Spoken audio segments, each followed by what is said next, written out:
I got lost a few nights ago. I got lost on what was initially supposed to be a 5-minute drive home. I got there 1 hour later. I started driving on roads that seemed familiar back when my commute was on bus, train, or foot. I typed in my home location on Google Maps. My 4-year-old $65 phone, with what I had trusted to lead me back home, had navigated me down a wrong road. 5 minutes became 7 minutes. I was frustrated. But I did it again, starting over and putting in my home location. The same thing happened. I was starting to panic because now I was led to roads that forced me to keep going. I couldn't forcefully push the brake on the main road at 80 kilometers an hour. I eventually found a place to park, a smaller road. My phone started glitching out, so I closed all of my tabs and started over. Not only was my phone glitching out, but it also failed to recognize where I was. I did it one more time, and this time I memorized the left turns, the roundabouts, and landmarks I might recognize. Not only did it fail again, third time wasn't the charm, but I almost ended up on the motorway if I didn't instinctively make a left turn a few meters ahead. At this moment, my foot was on the accelerator, my stomach wanted to puke all over the steering wheel, and my mind was on one revolving thought. I want to go home. I want to go home. I want to go home. Home.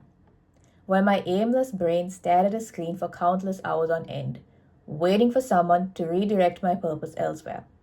Home, where my shoes, clothes, bras, and panties all lay on the same floor as my notebooks, paper towels, and open safety pins. Home, where my dead, soulless body only found solace in the warm embrace of my unwashed duvet sheets and tear-stained pillowcases. Home was where my body dreaded to be awake. Home was where I wanted more hours spent sleeping than staying awake.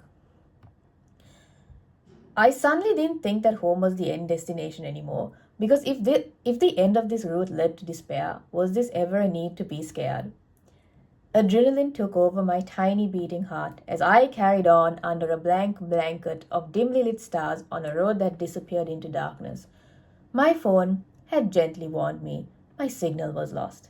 I appreciated the calm demeanor of my phone that night, because in other circumstances I would have let the anxiety churning away in my tummy take over and panic even more, cry even. But the thrill of not knowing where this road will lead me to was more exciting than anything that had happened in the past 2 months. Eventually, me and my little car found itself near a petrol station. I took 5 deep breaths after I parked my car, mustering all the courage to get out and ask for help.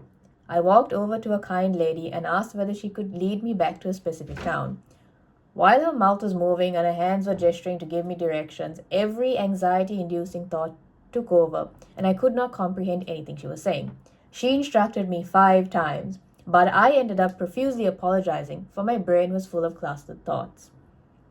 Another tall man showed up with a sleeve full of tattoos, overhears my conversation, and offers me to follow his car back home. In my head, I can hear my mama yelling at me to stop trusting strangers. But who else was there to trust if I couldn't trust myself to get back home?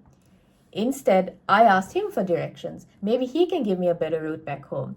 I still couldn't process the words and hand gestures, and tears were millimeters away from pouring out of my eye ducts. I apologized many, many times, 5 times probably, and came to the sound reality that this may be my only way home.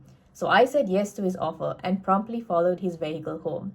10 minutes later, I recognized the streets, the lights, and the signs. The angel vehicle keeps going straight as I signal to the right. The only way that I can say thank you is by frantically sending air kisses and waving goodbye. I think of that night, the one that happened many nights ago, and I take away 2 lessons that I hope to carry on from many nights forward. The first one is that I needed to purchase a phone right away. But the second lesson was that no matter how much of anxiety and fear took over my body and brain, no matter how lost or puzzled I was, or seemed to kind strangers, my life needed the thrill of not knowing where I was going. I needed to reignite a spark that could lead me down an uncertain path, because that little car ride gave me enough of excitement to cover up the misery and numbness I had felt for the past 2 months. I hope you like that. This is my second video. I hope you like that. I don't know how to end this. But I took the first lesson seriously.